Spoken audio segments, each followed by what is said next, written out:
Hello and welcome to Locker Room, the podcast that delivers practical coaching advice that you can implement today.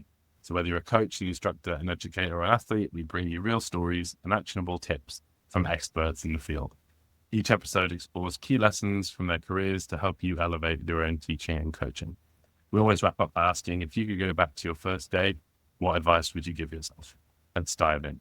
So today we are talking to Jasmin Taylor. We'll let Jazz introduce herself a little bit here, but hello, Jazz. Welcome. Hello, Steve. Thanks for having me. No worries. I'm no good at intros, by the way. So having to That's all right. introduce myself is always the most awkward thing. But probably the easiest way to do it. Well, we know each other through BASI, don't we? We're Yes. BASI trainers. So I'm trainer for Alpine and Telemark now, but my more full-time thing is being a Telemark ski racer and representing Great Britain and skiing on the World Cup circuit. So I've been doing that since I was 18 and I'm almost 33 now. So it's been quite a stint. Yeah, that's really cool. So we'll kind of jump in straight away. Like, what's something that I guess people not misunderstand, but what they don't understand about being an elite athlete that they might not notice or they might not see? Well, I don't know what they don't see, but I'm guessing and maybe assuming, but people probably don't realise how every day it is and every meal you have to take care of your nutrition, sleeping. In Telemark, we do our own ski servicing, so ski prep. You got strength and conditioning you have to take care of, physiotherapy, psychology. Then, of course, you've got admin, so your personal admin for the team. There's a lot to it. There's a lot to sort out, and you kind of have to do a little bit of lots of different jobs to keep everything running. But yeah, maybe people Obviously, don't know that. whenever we bump into each other throughout the year, you're always interested in what phase you're in or what stage you're in of the cycle. So like whether it's off season or whether it's pre-season, all that sort of stuff. Is there any particular part you look forward to the most? Like, is there any bit you enjoy the most of being a pro athlete? Oh, I like every phase for different reasons, really. But yeah, it's a bit like you said that you do different stuff at different times of the year, but you tend to do the same things year in, year out. Mix it up, of course, but if I'm being really honest about it, April is a really nice month, and also May, just because at that time of the year you don't have quite as much on your plate and you've got some time to decompress and reset, see friends, let your hair down a little bit. So that's quite a time of year that I look forward to. So you, in your intro, you didn't say it too much, but you've been very successful as well. When it comes to pressure, okay, so I'm trying to, for those that don't know how it works with you when you compete, so how many runs do you have and where does the leader go in second run and that sort of stuff? How does pressure and nerves and things, how do you manage all that within your world? Well, sometimes honestly better than others, but I guess on a good day, you tend to keep the focus on what your body needs. Do you need a drink? Do you need the toilet? Do you need something to eat? Do you need to get warm? Very basic. And then when the mind starts wandering, if maybe a self-doubt creeps in or somebody's looking strong in a warm up, or you feel yourself becoming distracted by something you can't control, then I was just trying to take it back to what's my job? What am I supposed to be doing? Okay, I need to warm up. So let's warm up, count the reps. So you try and stay very present and do whatever job you're doing to the absolute best of your ability to keep focused, and then you don't time travel as much and you don't worry about the outcome because you're proud of how you're taking care of what you're doing. Okay. So do you do that, like, would you do that specifically like during the race? Like if you're 5 from the gate sort of thing, like, do you have a particular routine or something that you go through in your head, like when you're 10 people away or 5 people away, or, you know, as your name's being called or whatever it is? Do you have a particular thing you do, or? You do, yeah, you do. So I work with a sports psychologist, Manos Tragedis, changed my life, honestly. But we work on a routine that, so before any race, you'll always inspect a course first. So you get to go down and have a look at it. And you set up, you kind of take pictures in your mind of critical points. For example, okay, I need to be on this line at this gate because otherwise that will cause issues for the next gate and that kind of thing. So you will use imagery to rehearse the course before you do it. So that'll be running through your head. You also need to see yourself doing it successfully. So you need to feel already that you've seen yourself ski it well. And then it feels like it takes some pressure off because you've kind of already done it. You know you've already done it, but you haven't. Yeah. It's kind of tricking your brain a little bit. Is that happening during the as you go through the course, or do you move through the course then go somewhere else after and picture all this, or is it happening as you read the course? You start setting this up as you go through the course. So you might have a few gates that, okay, I can be a bit on an autopilot here because they're quite straightforward. This one's a bit tricky. Need to be here on the jump because in Telemark skiing we have a jump and we have a skate section. So just setting up these points that you have to take care of, and then making sure that that's part of the mental rehearsal before you set off. And as you edge towards the start gate, you see, you know, bid number 4 in front of you disappear, and then 3, and then 2. You also, some athletes have, you call that kind of like arousal level. So how hyped up you get. So are you somebody that needs to calm down, or are you somebody that needs to wake up? And I'm somebody that needs to calm down. So you basically use your breathing to bring something called heart rate variability. I don't know if you've come across this, but you try and Mine's often poor. you want to feel very good. You want to feel relaxed and ready. Okay. So that physiologically, as I've been told by people that know a lot more than me, it means you'd have a very steady, consistent heart rate, even if it's elevated. So you feel you've got real clarity, and you feel very clear in what you're doing. And then honestly, like the second you leave the start gate, you think, you know, absolutely just clear your mind and just go and just trust and react best you can. Nice. That's really cool. Really, really cool. What's so there's a big time frame often between when you go through the course, like you just mentioned, and practice it, to then you like moving through the wand. So how do you manage that? If, I think, for those who don't know, there's often times that a gate might come out, or there's an accident, or weather might stop play, sort of thing. So when those sorts of things happen, what do you find yourself using to do that, to calm yourself down? Because there's a lot of uncontrollables, like you mentioned before, about what you can control and what you can't control, and in outdoor sports in the mountain, of uncontrollables. The worst is when someone crashes in front of you, and then you get a stop start, and somebody's held you in the gate, and you've just got your pitch, and then you spend those moments saying, how many minutes, because you want to know how to regulate your system again so you're at the right pitch by the time you leave the gate.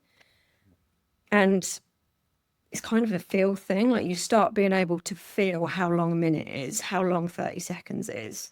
You have a routine as well. You touched on that before, but you tend to always do your boots up in the same way, clip your skis in the same way, so you know you're prepared. You put your goggles on at a certain moment so they don't steam up. So, you know, if you're given 2 minutes stop start, then it's different if it's 30 seconds. So you have to adjust. But that honestly comes with experience, and getting better at that is, I think only experience can get you better at that, to be honest, because that is honestly one of the hardest things. Yeah. So the experience of having not done it and feeling what happens when you don't do it, as opposed to when you do it. Is that what you mean by like having lots of experience in it. Yeah, it can throw you. Can throw you. Probably if we equate that to a BASI exam, it's like the trainer's told you first we're going to do long turns, and then you get up there and, oh no, we're not going to do long turns because the conditions are not Yeah. applicable.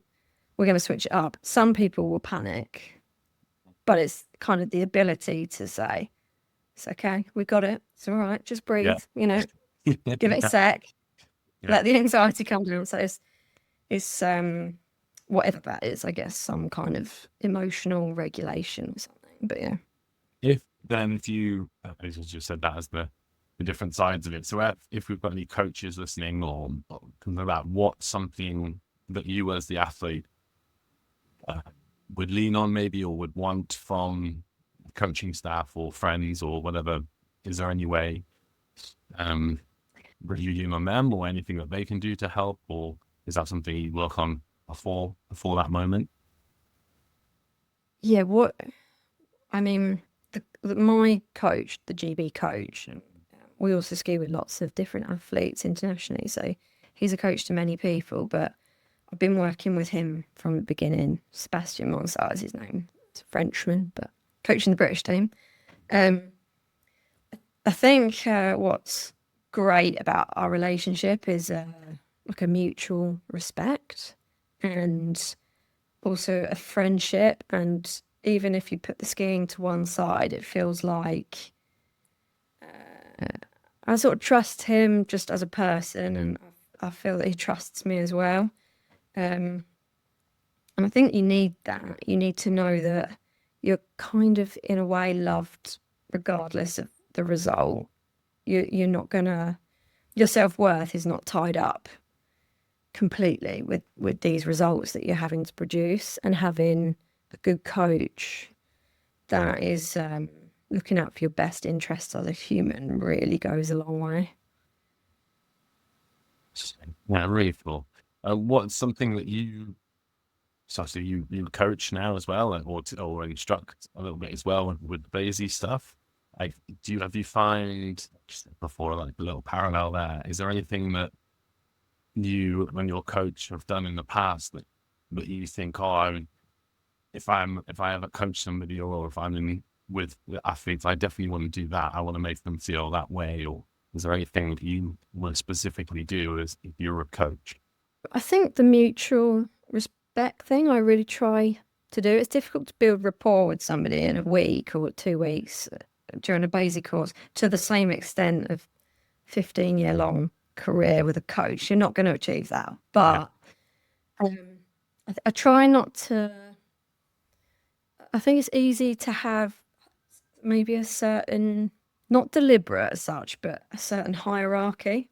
If somebody's a level 1 or a level 4, or a BASI trainer or a novice, I think no matter what your background, you should always talk to the person in front of you on the same level. And I really do my best to do that. We spoke about this in Austria, didn't we? That it's not a you and you v me. It's a you and it's me. Or the coach and athlete together working towards the same goal. Yeah, you got to make people feel you're on your side. Together, yeah. But it is very difficult when you're the trainer and you're ultimately deciding, based on criteria, of course, but you're the one calling whether it's a pass or not. Then it's quite a difficult job. I find it quite difficult. But I think the more you are kind of just a friend, just kind, and how you treat any friend, I don't see that there has to be any separation. I feel that if somebody feels they can come to you, that's a good thing. And that's what I have with my coach. Like, yeah. Like you said, it comes back to the whole, can they be calm? And yeah, approachable is one I often think about as well. Because then if something does happen and they do feel stressed and they don't feel like they can go anywhere, I think that is only going to heighten the stress rather than diminish it. I think you're good at that as well. People feel at ease with you. You're like good at setting the tone. I think I stress people out. I'd like to get better at that, really. It's just so intimidating. Yeah, I know. 5'2", it's I love it. No, Do you, it's not an easy job though. It's definitely a challenging position to be in. it's cool. I think it's so, yeah, it's really cool. Like, obviously, well, we were on the T-bar together, and you were talking to me about nerves, and there was a time, I don't know, tell the story, but it was when you were about to go and you got all nervous and you thought, you know what, it was for the Globe, or do you remember that story you were talking Yeah. to? Yeah, talk about For pressure.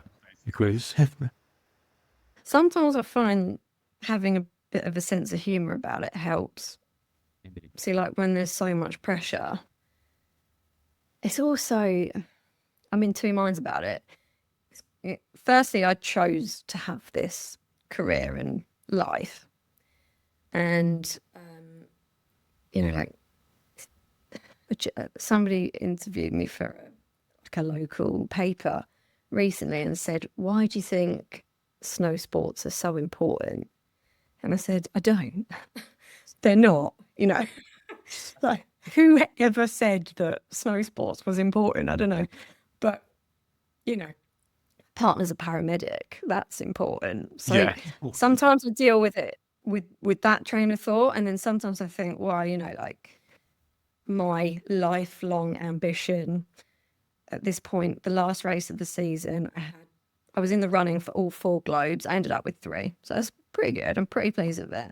yeah, But one run, it came down to that I could have lost 2 of the globes I ended up winning. And going up the lift, it was almost laughable how much rested on this one run of skiing. And just thought,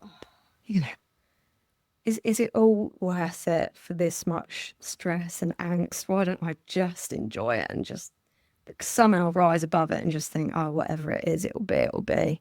And then somehow all the cards kind of landed in my lap. So it's it's all the years you've put in, you just have to trust that it will work and not take it so seriously at the moment that it is the most serious. It's kind of this crazy paradox that I don't know how that works. It's not fair really, but yeah. it's like, well, I've listened to a lot of these and sports psychology books and those sorts of things, and they often talk about, when you spoke before, about the stages of, like, your confidence comes because whatever it was 6 months ago, you were in the gym and you did that and rep on rep on rep on rep. And it's like, well, I'm on the way up now. There's nothing I can do now until in the next 2 minutes to whatever, apart from try and relax and calm down. But it's an interesting one that it's not what you do in those 5 minutes. It's everything that's led up to those 5 minutes that enables you to calm down.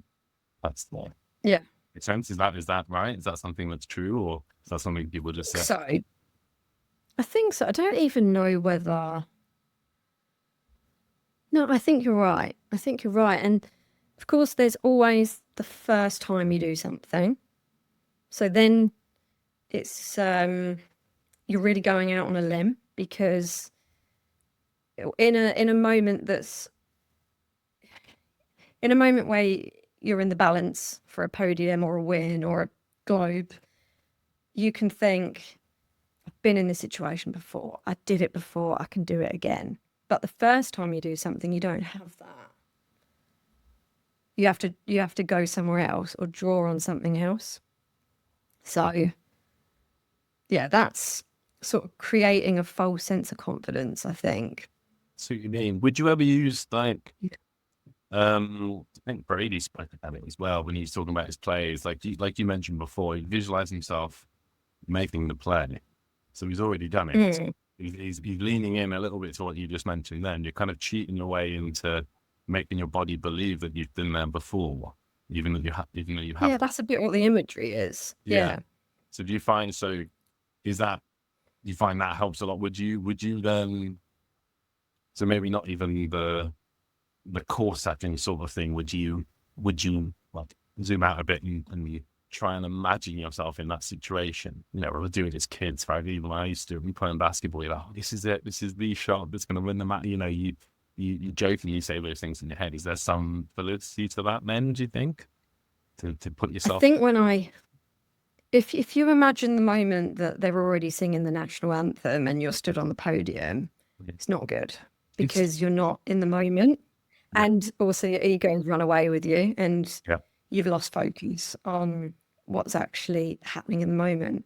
The way, I have a little story about that. It's from years ago. I don't know if it's kind of how I recreated it. I had back in, I think it was 2016.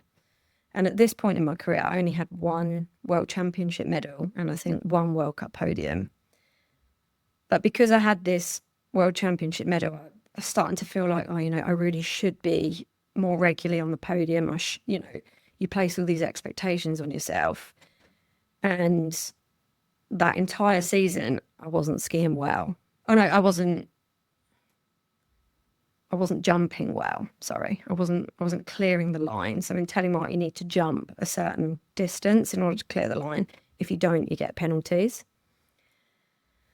And it was costing me the result every single time. I would finish fourth, or I would do really, really badly on the first run, and then I'd do really, really well on the second run. And it was just this mess of inconsistency, and I just couldn't seem to figure out what was working or not working. And we got to a race in Norway, which was the penultimate race of the season.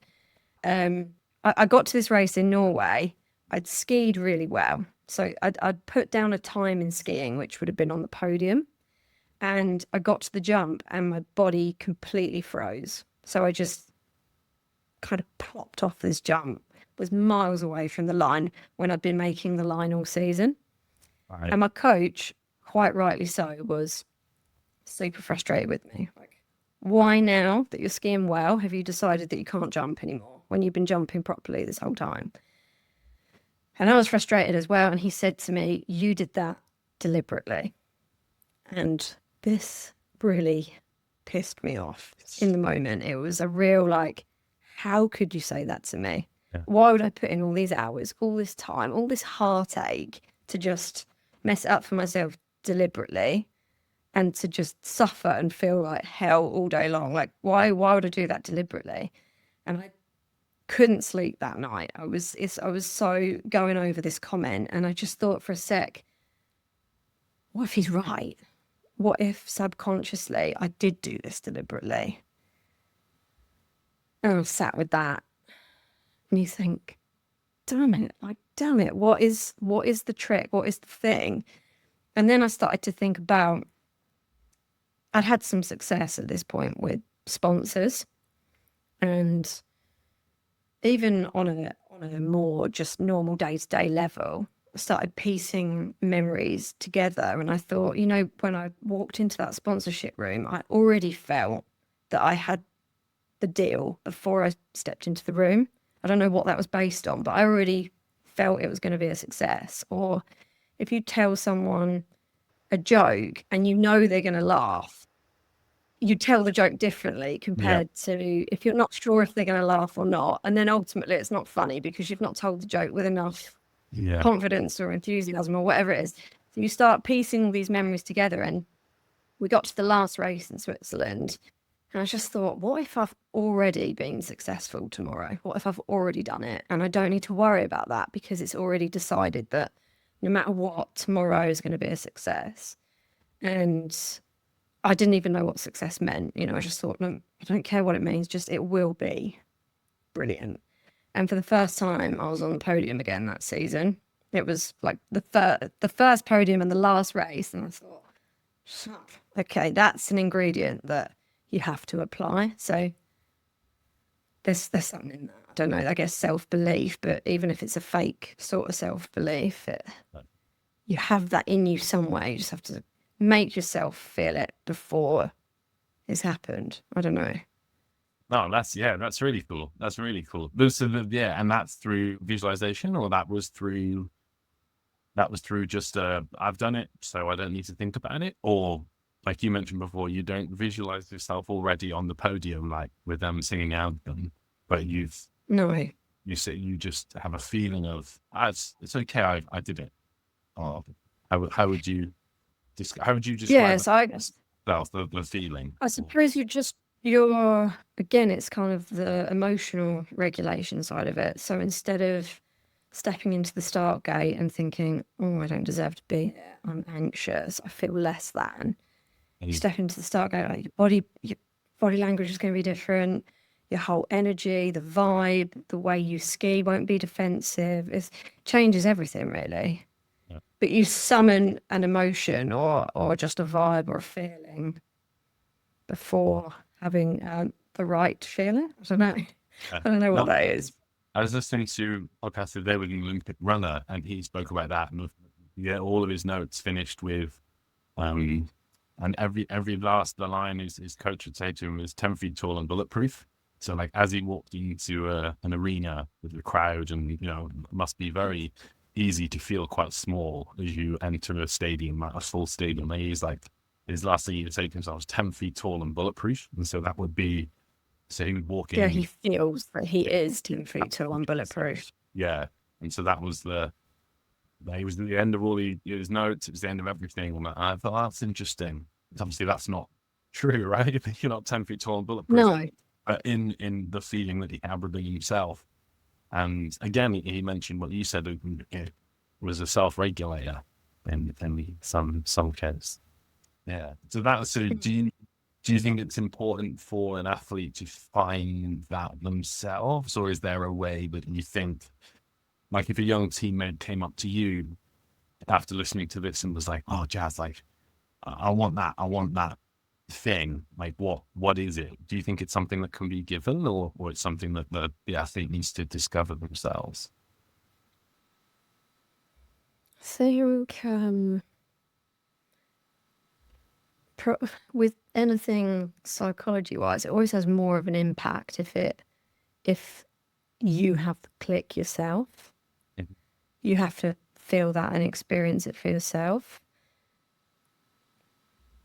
I don't know what I would give as advice. I would probably just try to be positive and encourage them and try to be objective. If they're coming up with any self-doubts, remind them of times where they have been successful. Remember that gate you skied in training, or remember when you weren't feeling well or you were in a bad mood, but you got up and you did it anyway. Like things that would bring a sense of self-pride to make you think, I am someone that can do this. I think it's that. And I think people doing BASI courses as well, there's an outcome. It's not a time in a race or a position, but it is an examiner saying, are you going to pass or fail? You can't control it. And if you're over there trying to deal with something you can't control, you're not going to do yourself justice. And ultimately, not doing yourself justice is the thing that for me is like, I let myself down and I'm gutted with that.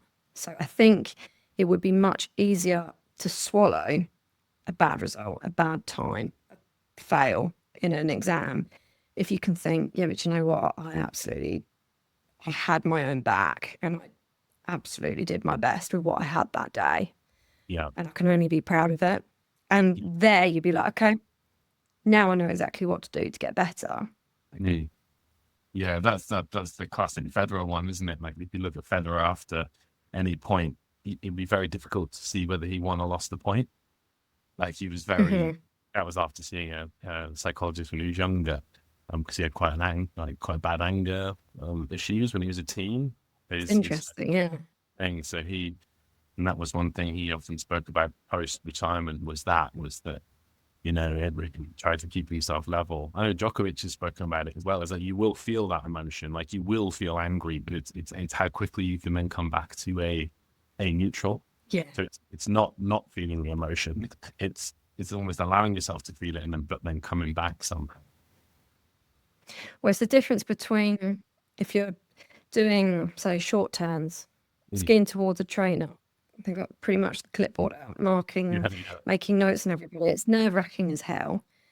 And you feel your outside ski disappear on you and you've done a duff turn. Mm-hmm. It's if you say, doesn't matter, it was just one turn, focus back on the front of the boot or whatever it is, that one piece of technical advice that you're keeping in mind to refocus on? Or are you going to be that person saying, oh, no, now I've done a duff toe. Yeah, that's so annoying. And then before you know it, you've not pulled it back for the rest of the run. Yeah. You don't want to be in that position. You just want to say, it doesn't matter. Go again. And even if something else goes wrong, doesn't matter. Go again. Go again. It's resilience and keep them going. No matter what. Often talk about that because that was something as well from that book. They, again, tennis example, but like from the baseline, there's a small box, an imaginary box, and you just step into it, and it's a reset. So if you went into the net or whatever, it doesn't matter. Walk over to your box, and then it's a full reset again, and then you're on to the next point because the point is its own entity. So it doesn't matter what happened in the last one because it's the next one. And that's funny you say. The turn thing is you can think about that turn to turn during a run, or you can think about that run to run during a day. So it's like, say you messed up a run, it's like, all right, well, it's gone now. Like you've got another next one, so it's fine. So I always find you can't have the DTA reference, but you can zoom out like on a computer, you can press the click a button again. So you can either think about it as a turn within a run, or you can zoom out, you think about a run within a day of runs, or you can zoom out and think, that amongst the days. And it's like wherever you need to zoom out to so that you calm down. It's like, keep in perspective. Yeah. Yeah, and keeping, it just doesn't matter. It just doesn't matter that much. As long as you just do your best, I think most of the time you can let it go, can't you? Yeah. Yeah, really interesting. It's not easy though. It's not always easy. No, no. And that's, I think, like you mentioned before, like that's the hard thing, isn't it? Like, again, what must be hard for you because you have been through a lot of this stuff, and you see it in people, and you see it, and then all this. But like you mentioned, that people it has to come from them often for it to stick. It's hard to then not feel powerless, but you want to tell them that it's going to be okay, but you can't force somebody to be okay or want to calm down. Yeah, but it's the same as like Pavlov's dogs. He'd ring the bell, feed the dog, ring the bell, feed the dog, and then ring the bell, and the dogs would be salivating. I don't know the word, but they'd be drooling basically. Yeah. So you can do like the tennis box you're talking about. Like I will always press my helmet to my head, reset, and you feel physically different. Yeah. But for that, you need to, a bit like what I was saying before, summon the feeling, do it. Summon the feeling, do it. Summon the feeling, do it. And then before you know it, you've built like I think you call it an anchor. Yeah. Yeah. Yeah. There's a golfer who did it with, the red dot on every club. And it was the thing, he would do breath work, like box breathing or whatever to calm his heart rate. And then he'd look at the dot on his club. And to the point where you mentioned then, every time he would look at the dot, then he would calm down. So it would reverse. Yeah. And so he mentioned that he won a Masters and whatever it was years ago, donkeys years ago. And he said that. And they're like, what was it? He's like, oh, it was this dot. And they were like, what? I didn't know it enabled me to hit every shot, regardless. It took me out of the moment and just put me back on the range where I could just hit freely. Honestly, the shot didn't matter. It wouldn't matter that there was a putt for the tournament because it was just another putt. In his body, it was just another putt. It wasn't the putt for the tournament. And golf's a nightmare because you've got so much time between shots. Yeah. So, oh my God, and then it's such quick movement. That's what I always think with ski racing as well. And if you're leading the first run, then you go last in the second run. So you have the longest time to wait. You have to watch everyone else go, and then you go as well. That's why well, you don't watch anyone if you're me, but yeah. Is that how do you manage that? No, I don't watch. They've got a radio at the top. If there's any issue, anything that we didn't pick up on in inspection, we get a message from my coach. But no, I won't watch anyone.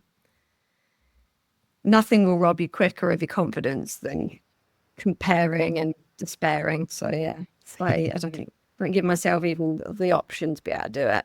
Yeah. I can help it. Nice. And then do you then take yourself away and go through your routine then?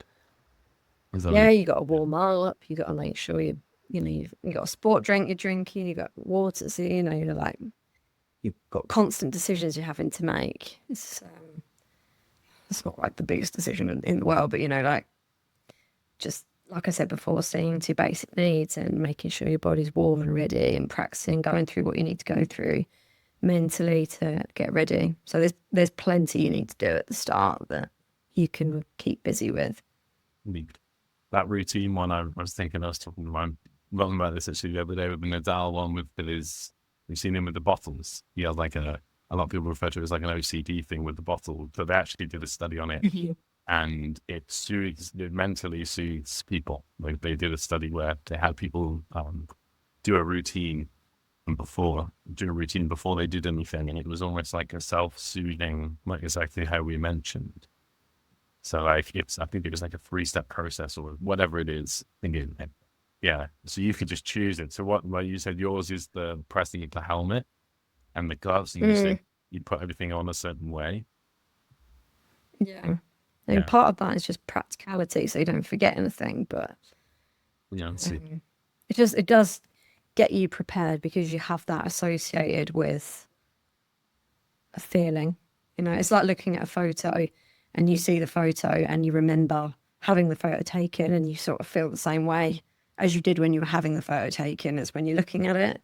So you just kind of artificially doing that kind of thing. Interesting. What do you find then that you've used from being a lead athlete to then transition into the coaching or teaching side of it? Is there anything in particular that you've found over the years that has helped you in that regard? It is quite different. I suppose it's more mindset, really, because I guess when I was setting out to do this and I met my coach for the second or third time, and I went to him and I said, I want to be the best in the world. Can you help me? He's the first coach. I'd had a lot of Alpine coaches before that, but he just said, yes, yes, I will help you. And I think he believed in me, not because I was particularly skilled or good, because I wasn't. I think he more kind of rewarding the good attitude.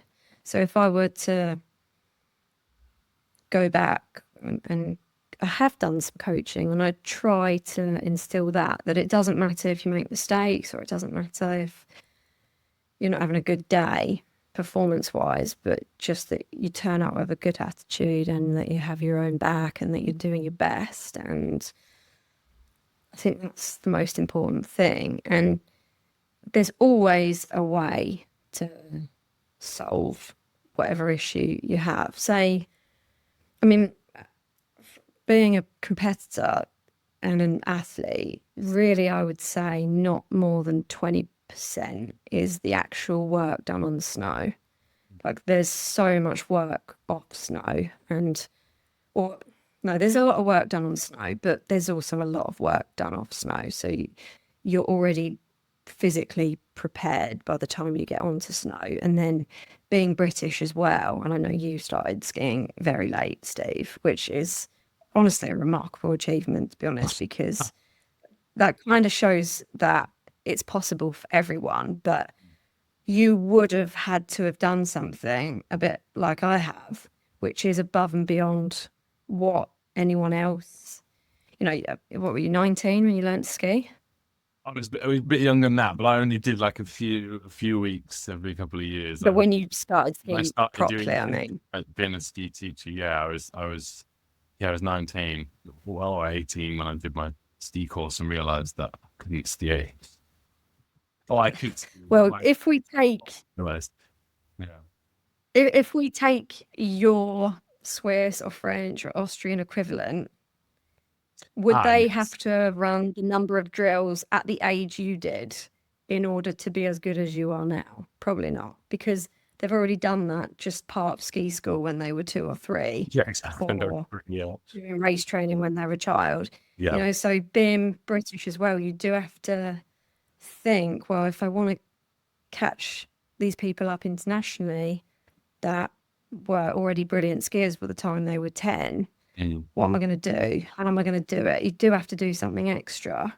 So I would say the same for, I've gone slightly off tangent here, but for people that are going through their BASI exams, for example, say you've failed your level 3 tech multiple times, there is so much you can do off snow. You need to look at your physicality, your balance, coordination, strength, springiness, your power output, your fitness, your endurance, but also your, like power, like intervals, that kind of thing. Like, you need to be actually a bit of a physical specimen to be skiing at that level. Like, it's hard on the body, it's hard work, and it's no good doing the same thing over and over, because something's not worked. So you've got to do something different. But instead of thinking, having the anxiety of if you're going to pass the exam or not,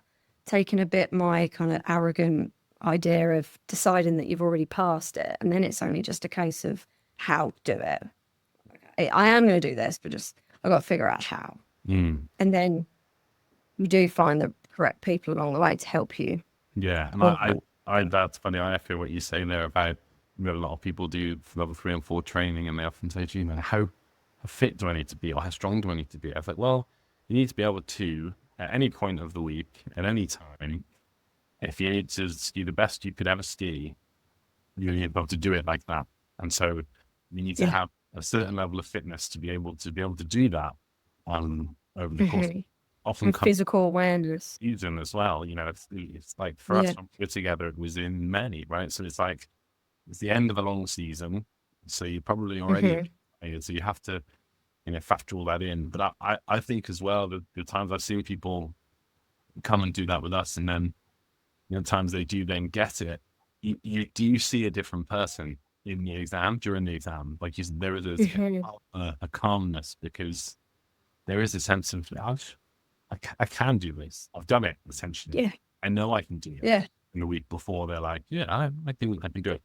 And so there is an element of that. That's really funny you say that, actually. There was an Italian fellow that was like a mentor to me when I was in Australia when I was like 21. I did my like Aussie level 4.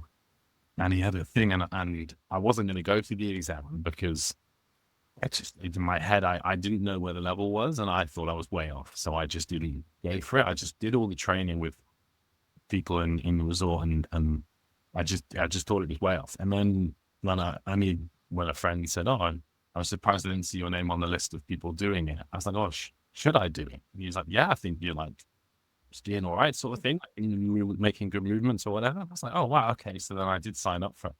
But then Italian friend, like I kind of told him this, and I must have been a bit talking like this and saying, I think I signed up for it, but I think I'm going to do it. And I remember he hit me on the chest. He's like, "No, like you haven't, he's like, "No, I'm doing it. Like I am." And that is so true. I often say that a lot, because yes, we have to like sign something, or like as a group, they hit the criteria or whatever, but we're not a different person on the Friday than they are on the previous Friday. Like they're the same person aims that much in a week. So essentially you already have it. You just haven't got through it. If that makes sense. It's funny you say that. You articulate that much better than I have ever before. But I do think that a lot about the whole, you already have it. You just, it's you already have self-belief, but you need to just draw on a moment, even if it's as small as, like I said, telling a joke, or I can't think of another example, but you've had a moment where you've known that you're going to do well before you've done well. And for whatever amount of reasons you think it might, that's only because of this, or that's only because, no, you felt it before you had absolute proof. It was the case. So summon that somehow, whatever it is. Yeah. I love that. So one final question, Jazz, before we go, is what would you say to a younger, because you are so young, a younger version of Jazz who is starting their career again? I think probably quite cliche, and I think maybe a lot of people would say that, but to just enjoy it, that skiing is meant to be fun, and enjoyed. And I think back to my days at British Ski Academy, the BSA, and I think because it was so fun, they had, Kate Angus, now a BASI trainer, Cami Gunn, you got Laurie Taylor that's still skiing, Charlie Guest that's only recently retired, Alex Tilley, they were all kind of my cohort, and they're still skiing just as I am all these years later. And I think it is because we had such a good time. So just to enjoy it as much as possible, even though I've done quite a good job at that, but there's always room to improve. And now being with the BASI guys, it's kind of like the same feeling of fun that I feel like I'm recreating when I was at the BSA all those years ago, that you've got so many people that you can go to for help or advice that come at it from so many different angles. They've overcome so much themselves just to be in the position they're in. So it's really inspiring, and I'm really grateful to have that job and be a part of it all. So yeah, big shout out to BASI really for the opportunity, and to all my colleagues and people along the way. So yeah, thank you.